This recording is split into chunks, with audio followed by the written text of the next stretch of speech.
This program is brought to you by Emory University.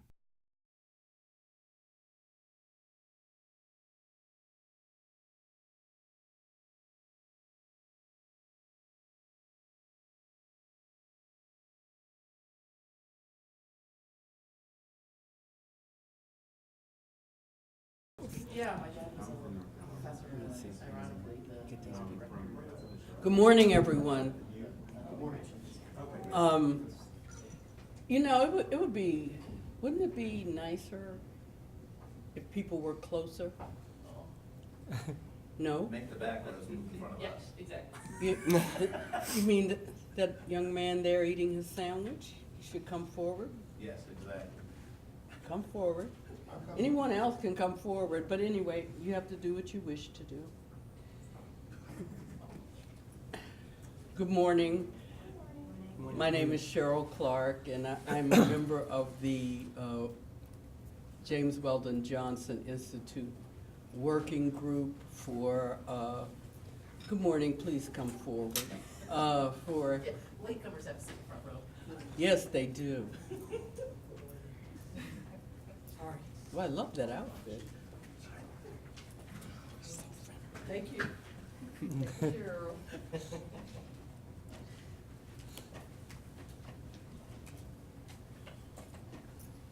I'm really happy to be here, even though it's still a little bit early for me.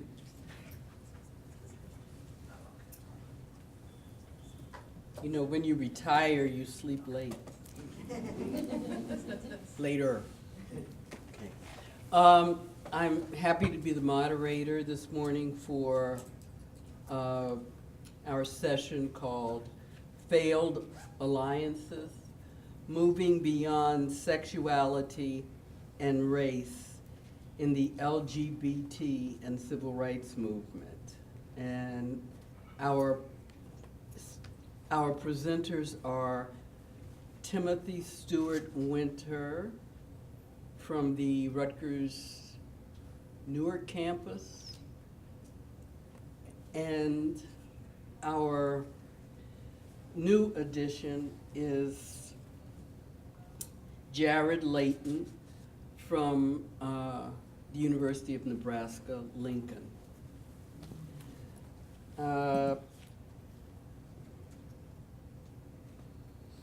Professor Stewart-Winter is going to start. His presentation is entitled Queer Law and Order, Sex, Criminality, and Policing in the Age of Mass Incarceration. Just a few more words. Professor Stewart-Winter's work focuses on political culture and social movements in the United States. He teaches courses on sexuality, gender, race, politics, and urban history. He received his undergraduate degree in 2001 from Swarthmore College, and I believe he received highest honors. And his PhD from the University of Chicago. His book is on the rise of urban gay politics in Chicago and will be published by the University of Pennsylvania Press. He is, as I said, he's a faculty member at a campus that's near and dear to me, Rutgers Newark. So, would you please start? Can we please share the microphone? Oh, no, we won't.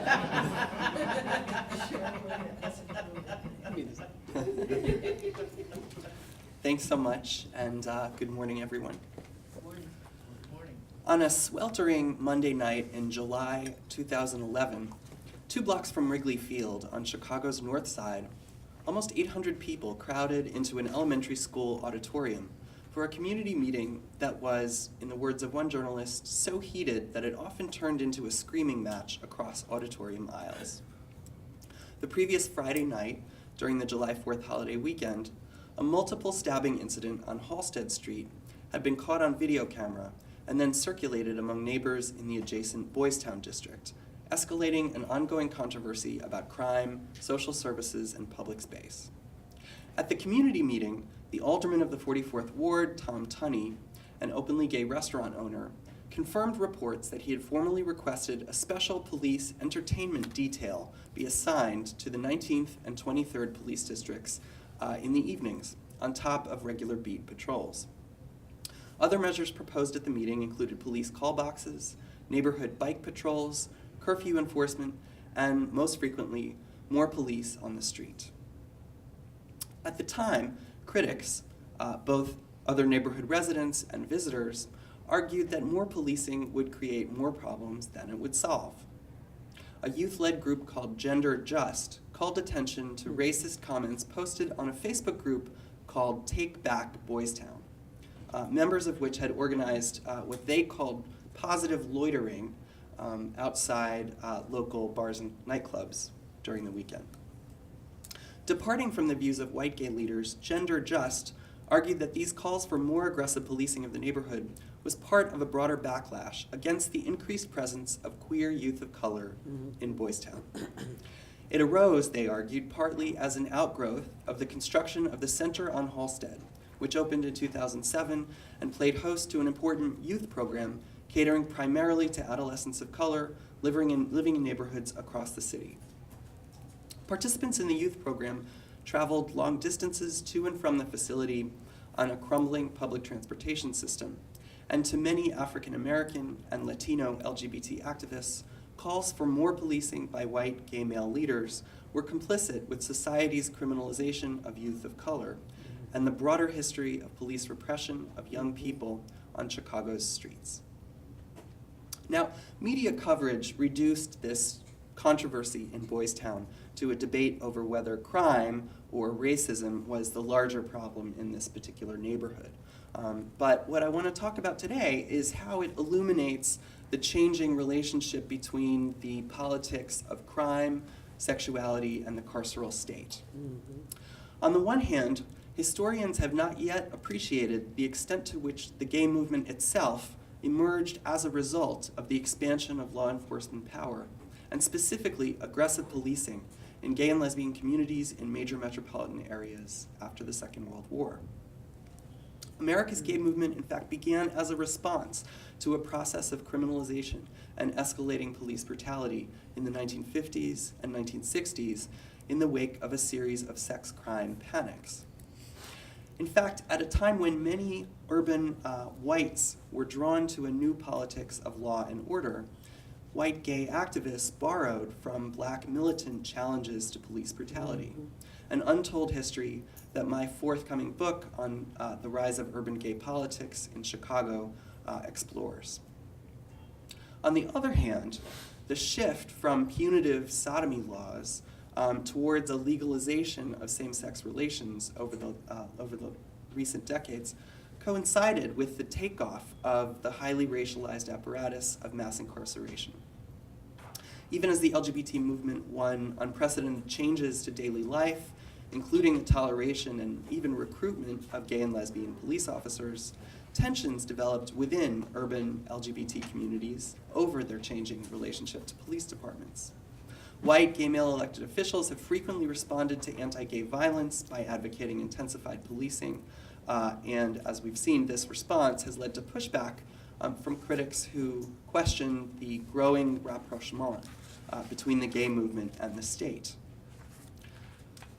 As white gays and lesbians, in short, no longer subjected to previous levels of arrest, prosecution, and incarceration by virtue of their sexuality, have moved toward a reconciliation with the state. The turn to marriage in gay politics, with its adoption of symbols of state power and authority, was one form of reconciliation between the gay movement and the state. And what I want to argue today is that the gay movement's silence in the face of the new law and order politics of this mass incarceration era represents another. And I'm thinking particularly of the new laws that have been passed that criminalize HIV transmission and restrict the rights of sex offenders. As gay sociability and sexual acts have been decriminalized, The gay movement has had little to say about these new forms of policing. Thus, the gay movement's successes have in a sense made its white constituents, at least, party to the carceral state.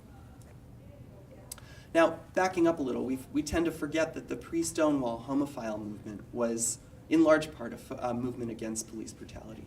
Sexual deviance was more closely tied to the dynamics of urban policing when the gay movement was founded in the 1950s than it is today.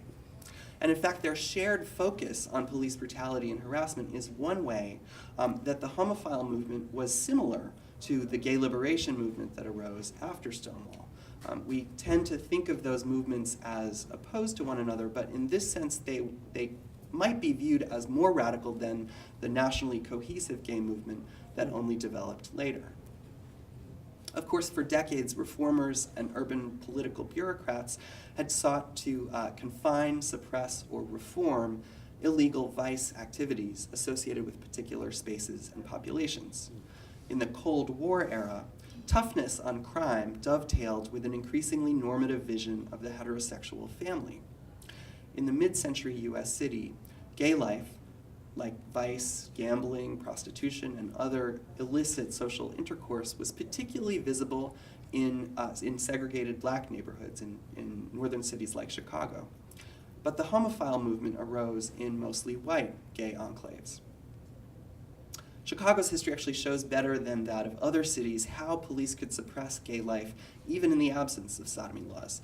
In 1961, the Illinois legislature adopted a package of criminal law reforms which made it the first state in the nation to decriminalize private homosexual behavior between consenting adults.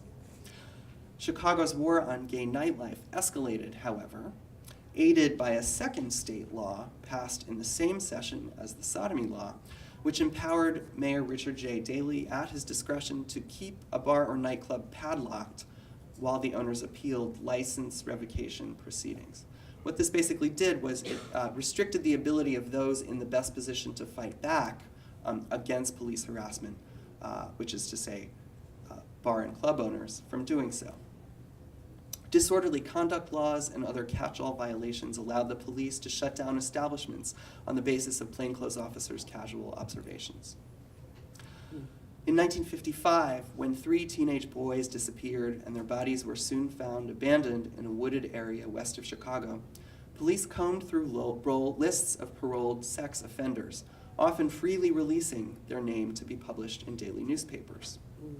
And in fact, the goal of maintaining a clean and orderly sex and gender order helped justify the growth of the federal law enforcement apparatus. The creation of the Gang Intelligence Unit within Chicago's police department in 1961 was an early signal of the militarization of the department over the coming decade. But what's little known is the police also cracked down on female impersonators and transvestites over the course of the 1960s. Gay men most often risked police action by dancing together or touching in bars or quote-unquote soliciting sex in public. Lesbians, especially working-class lesbians, were more likely to be arrested because their subculture's organization around butch and femme roles constituted a violation of laws against cross-dressing. Police harassment escalated over the course of the 60s. And in fact, gay and LGBT African Americans, especially those who were gender non-conforming, endured some of the harshest forms of state control. One flamboyant, black teenager who grew up on Chicago's South Side recalls that when he began high school in the early 1960s, he was sent to a counselor immediately because of my overt femininity. On another occasion, a family court judge asked the boy's father during a hearing in the early 60s, "Are you aware that your son is a homosexual?" The man recalled, "My father is a very honest man," and just said, "Yeah."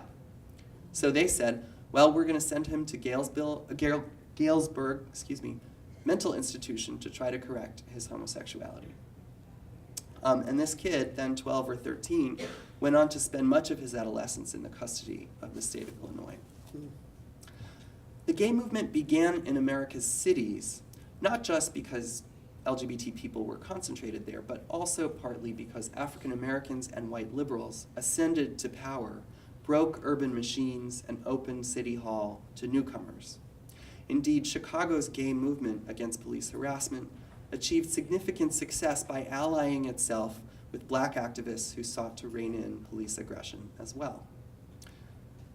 Read the homophile press, talk to just about any fellow in any gay bar, declared the June 1966 newsletter of Mattachine Midwest, and you'll find whining complaints about police brutality. In just under a year, Mattachine Midwest had already become Chicago's largest gay rights organization. And by late summer, members were sharing atrocity stories about the police and criticizing the stop and frisk law proposed by Illinois Republicans who had their eye on the fall midterm elections. In Chicago, black and gay activists forged institutional links through the Alliance to End Repression, a distinctive umbrella coalition founded in 1970 to challenge Chicago police spying on the Black Panther Party and other leftists.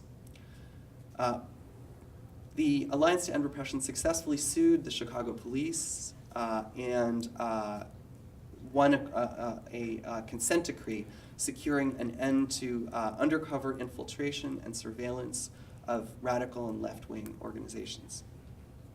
After Alderman Cliff Kelly, a straight black alderman from the South Side's 20th Ward, by the way, first introduced a gay rights ordinance in the city council, the Alliance's Gay Rights Task Force became the principal vehicle for advocating its passage for almost a decade.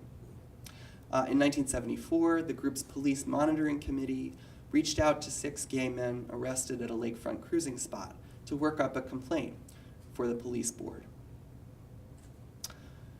Police harassment of gay establishments declined sharply in virtually all major U.S. cities in the decade following the Stonewall Uprising in 1969.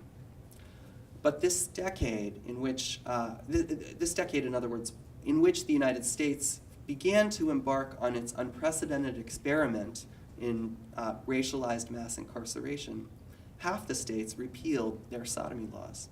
In Chicago, the decline of police raids on gay bars was aided by the appointment of an aggressive new prosecutor by President Richard Nixon, ironically, who wanted to expose corruption within the Chicago's democratic machine and to weaken it.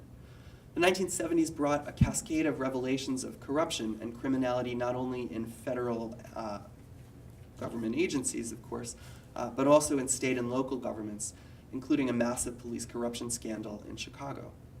Vice squad officers, especially, were convicted of taking payoffs, bringing down the superintendent of police, but also leading to the decline of the payoff regime, if you will, and of control over gay nightlife by organized crime. Occasional mass arrests in gay establishments continued to some extent, to be sure. One 1980 Chicago Tribune headline said, "Gays fear resumption of the raiding game."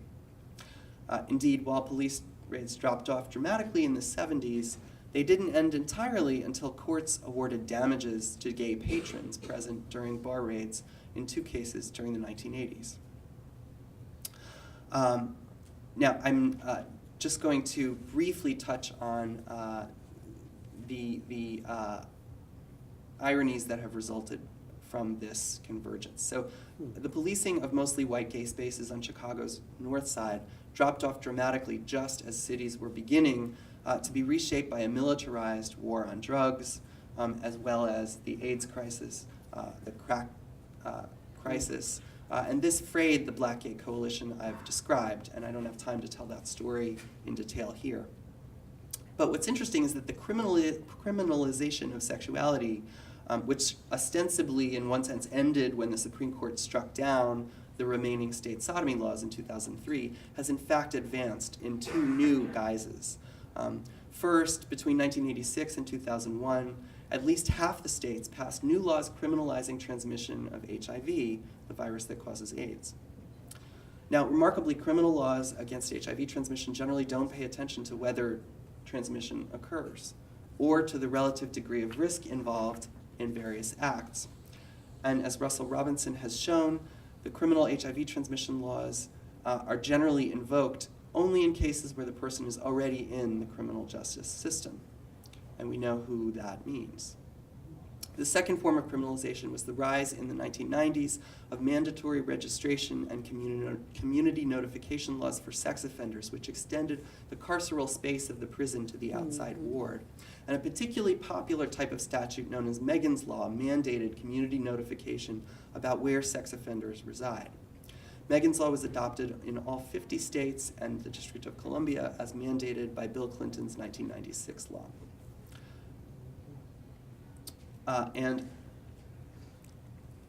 Loïc Wacon has argued that the new sex offender laws are actually best understood as a new phase or category of mass incarceration. Strikingly, the passage of California's version of Megan's Law resulted in thousands of elderly gay men convicted under lewd conduct statutes decades ago being forced to register with the state and notify their neighbors in the late 1990s. The response of gay rights groups was to lobby the California Assembly to alter the classification so as to exclude them, an effort that was successful. They mounted no other objection to the law. In part, this reflects the benefits of the public's growing awareness that gays and lesbians do not pose a threat to children and strangers. But it also suggests that the reconciliation between the gay movement and the politics of law and order means that community notification laws and other forms of policing have been tacitly accepted by a social movement that 4 decades ago would have been seen as their natural enemy. Thank you. Thank you.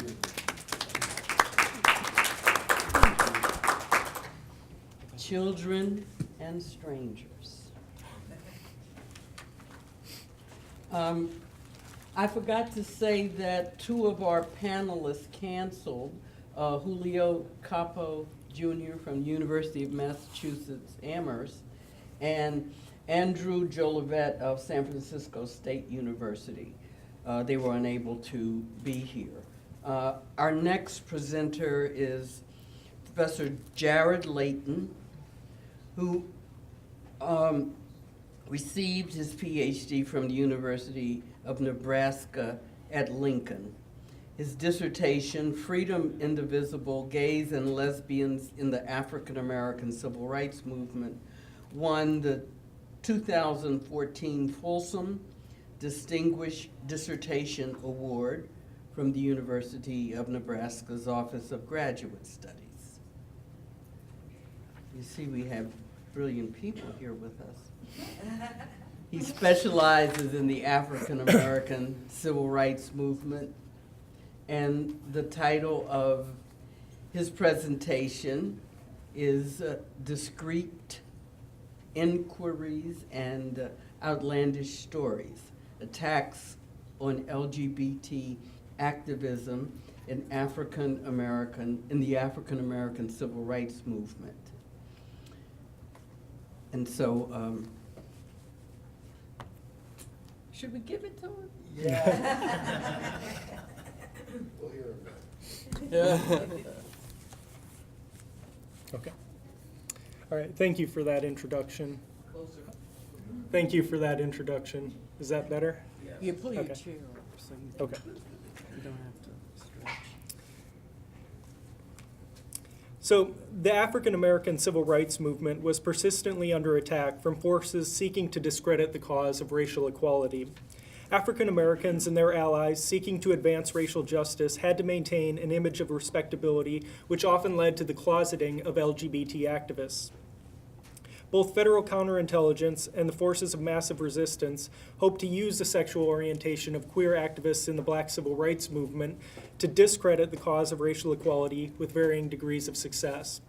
And so I'm going to touch on those 2 aspects. The first part deals with the discrete inquiries of the Federal Bureau of Investigation.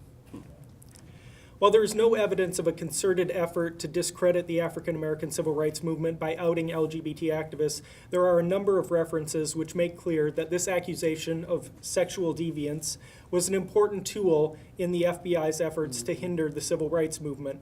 A passage in the file of Tom Kahn, a gay activist for Black civil rights who worked closely with Bayard Rustin and was at one point his partner, succinctly summarizes the FBI strategy. Director J. Edgar Hoover wrote in 1964, Kahn is a known homosexual. New York, Los Angeles, and Washington field office should make discreet inquiries to determine if Kahn has ever come to the attention of pertinent police authority in their respective areas for charges involving morals. In the event a record for Kahn is located, determine whether it is of a public source nature or if it can be made public. This investigation is closely related with the investigation of individuals under communist influence who are active in the Negro freedom movement. It is imperative that utmost discretion be exercised so that individuals involved do not become aware of the Bureau's interests. No action should be taken that could cause the Bureau any embarrassment, and contact should be made only with established, reliable sources. No counterintelligence action should be initiated without specific Bureau authority. A note appended to another document made clear the purpose of investigating Kahn.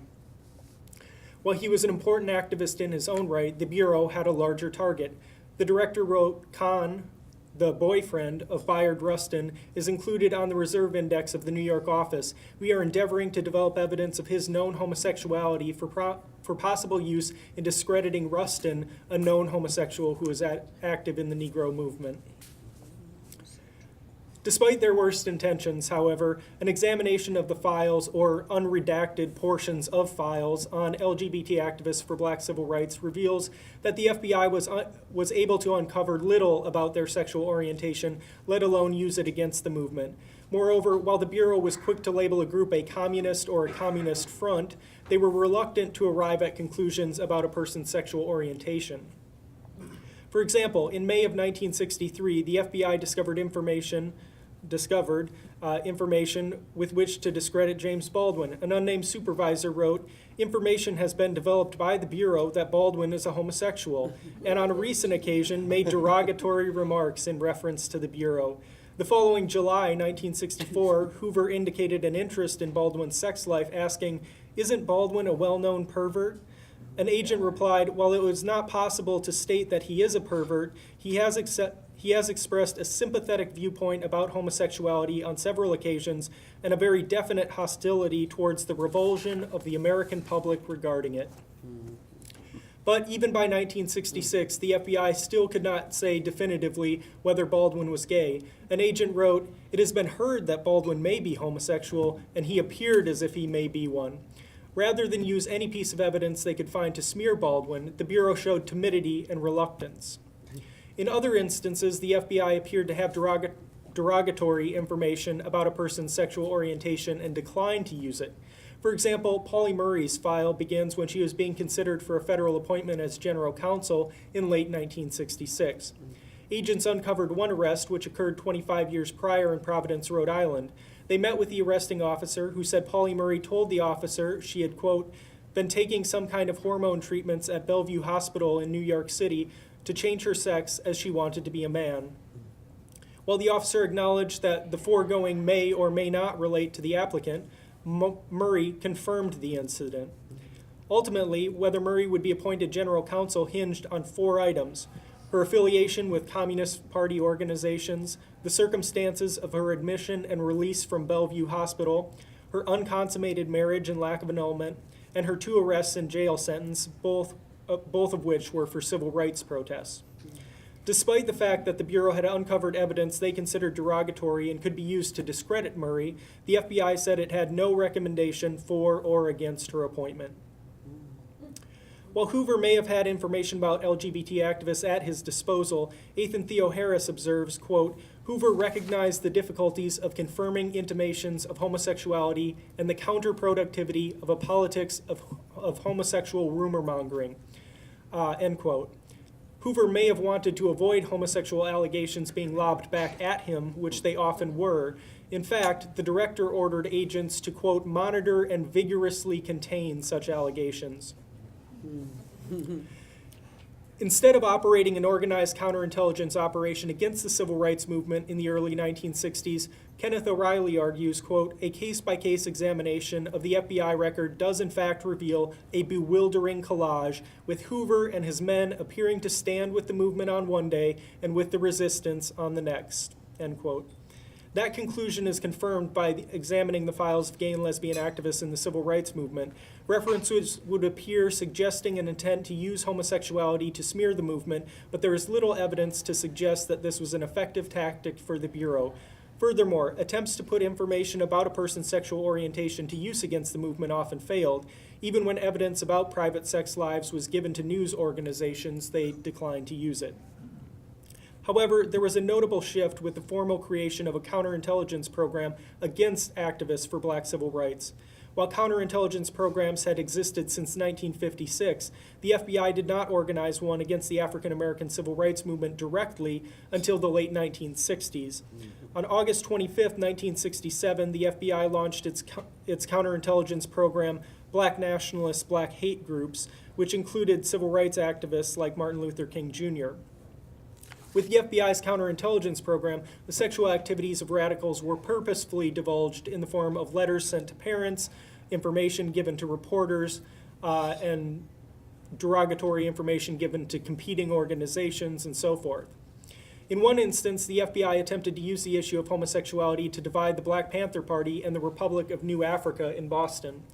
A file noted, quote, "Boston has developed information to the effect that blank is reportedly a homosexual. Boston proposing a letter to be sent to BPP headquarters over the signature of a Boston officer of the Republic of New Africa, which will ridicule the BPP for having blank. This has the potential for increasing disruption between the BPP and the Republic of New Africa. These organizations are already feuding as well as exposing blank to BPP headquarters as a homosexual." The Bureau also tried to sever the relationship between the Panthers and Mau Maus by sending a letter suggesting that two male Panther leaders were lovers. In yet another instance, the FBI attempted to discredit a black leader in the Chicago area by sending messages about his sexual orientation to reporters and his associates. The special agent in charge of the Chicago office wrote, quote, "The question of homosexuality, which is implied in both these communications, is not considered one which normally would be of importance in the circle in which blank moves. However, in view of his leadership role and increasing emphasis upon black pride and masculinity, a question of public identification of a black leader as a homosexual might represent a considerable reflection of this image." The FBI also tried to use Huey Newton's statement in favor of gay liberation to divide the Panthers and separate the Panthers from groups with whom they had allied. They approved a plan to forge letters from Panther supporters protesting Newton's speech calling for an alliance with gay liberationists. Winston A. Grady Willis concludes, "The FBI's efforts to capitalize on rampant homophobia spoke to the need to confront honestly sexism and homophobia within the Black Panther Party, not to mention the larger society." And so this next section is on the outlandish stories of massive resistors. So scholars have noted how the civil rights movement is often presented as a dynamic and complex force, while massive resistance is often portrayed as static and monolithic, with its motives reduced to racism. While racism lay at the heart of massive resistance and its importance should in no way be discounted, historian George Lewis observes that there were a number of uncertainties and upheavals that, quote, "unsettled a generation of Southerners who no longer recognized the landscape of the South to which massive resistance responded." Lewis continues, "Resistance was an unruly and protean beast. Its proponents developed a wide array of ploys, tactics, mechanisms, and arguments in defense of the Southern status quo. Such was the case with attacks on gays and lesbians in the civil rights movement, which drew on and appealed to entrenched homophobia. In linking black civil rights with lesbians and gays, segregationist Southerners were able to appeal to those beyond the South who shared homophobic views. Indeed, one of the key strategies of massive resistors was appealing to non-Southerners by downplaying issues of race. Attacks on LGBT activists, or presumed LGBT activists, seem to have been sharpest in Alabama in 1965, where the Selma to Montgomery March set off a wave of sex panic. There is no other comparable area where claims of sex perversion were so widespread. Unlike the FBI, massive resistors did not feel the need to find any evidence of LGBT activists, but merely claimed to have such evidence. Many of these reports fed off or drew on each other on the same contrived source material to build outlandish stories meant to discredit the movement. Albert C. Buck Persons released an account of events titled The True Selma Story, Sex and Civil Rights in April 1965 that received a great deal of attention. His account was picked up by reputable publications like Time, Newsweek, and U.S. News and World Report. In his brief account, Persons identified Bayard Rustin as one of those, quote, who used the cause and the cloth for basically evil purposes. He described Rustin as, quote, a homosexual who solicits on city streets, whose life's work is the subversion of the moral fiber of the youth of America, and who led Martin Luther King from obscurity to a position of such eminence in the eyes of many of his followers that they actually kneel when he walks past. Persons accompanied his account with a full reprint of the police report from Rustin's sex perversion arrest in Pasadena in January 1953. Persons wrote of Rustin's arrest that it is not pretty reading, but it should be instructive to any who are interested in knowing what direction the civil rights movement may be moving. The following year, Selma Sheriff Jim Clarke published his account of the civil rights struggle of 1965. Clarke made clear from the outset that he did not believe that he and the white people of Selma were racist. Rather, he said the revulsion white people felt about the Selma to Montgomery March was, quote, a revulsion not for Negroes attempting to improve themselves and their status, but rather the normal reaction of decent people against an organized invasion of their community by groups of degenerates of both races whose personal behavior was openly indecent, sexual in nature, and whether by design or otherwise, bound to provoke. Clarke made homosexuality a central part of his depiction of the movement. He included the report of one person who said, quote, I saw a white male meet a Negro male on the front porch of Reverend Lewis's parsonage. They embraced and kissed each other mouth to mouth. On another occasion, quote, this white man had his arms around the Negro, and at one time he kissed the Negro on the mouth with a long, lingering kiss. A few minutes later, these two men walked out of line together, arm in arm, towards the church. Like many others, Clarke was also sure to note, quote, Martin Luther King has associated intimately for years with Bayard Rustin, a confirmed homosexual who has been jailed several times. In all three instances, homosexuality in the movement was linked to the church. Gay men were either kissing in front of the parsonage, kissing before they made their way to church, or working closely with religious figures. An essential part of using homosexuality against the movement was connecting it to religious figures to show them as imposters or advocates of a false or perverted form of Christianity. Clarke made clear that to him, the civil rights movement was not about racial justice. Instead, it was an attempt to impose a new moral regime on American culture which would transform society in unimaginable and abhorrent ways. He concluded, make no mistake about it, sex and civil rights go together in the most licentious ways possible to imagine, and it is not an incidental byproduct of a movement involving youthful protesters against a society with which they find difficulty identifying. To me, it spells out the deterioration of the moral fiber of at least a large part of the young people of our nation. It has become clear to me that their participation and identification with civil rights activities is deliberate, by design, and desired by the civil rights leadership. And then lastly, Robert M. Michael wrote a similar but much lengthier account of events in Selma, which was published in 1965. Like Clarke, Michael's account seemed to be intended to slander the entire moral vision of the Black freedom struggle. There appears to have been a recognition that integration gained some acceptance as white people became more comfortable with the notion of sharing public spaces with African Americans. So Michael's account was an attempt to show that civil rights movement would not stop at racially integrated public spaces. By linking civil rights activists with other causes that people did not approve of, like gay rights, it seemed Michael hoped to delegitimize the cause of black civil rights. He and others also attempted to convince the public that the breaking of segregation laws would lead to the breaking of other laws, like those which prohibited sodomy.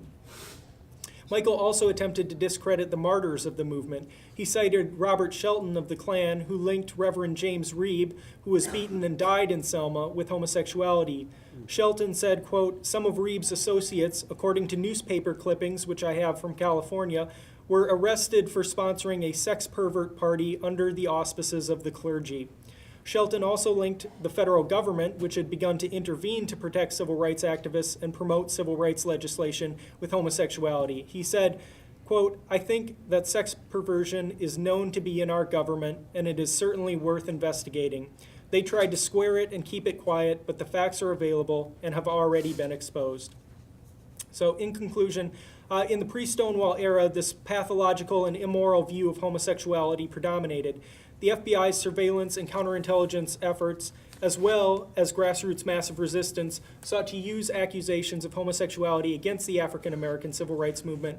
However, federal surveillance was only able to uncover evidence of queer sexuality in rare instances, and even then appears to have been ineffective in marshaling anti-gay attitudes against the civil rights movement. In the case of numerous white supremacist accounts of the Selma to Montgomery March, evidence of homosexuality was quite obviously fabricated and used to spread panic. Homophobia, segregationist attitudes, and anti-communism often merged together in a discourse about moral degeneration. While they were unable to stop the march or the Voting Rights Act which followed, they signaled the growing conservative reaction against both black and gay equality. Thank you. Thank you.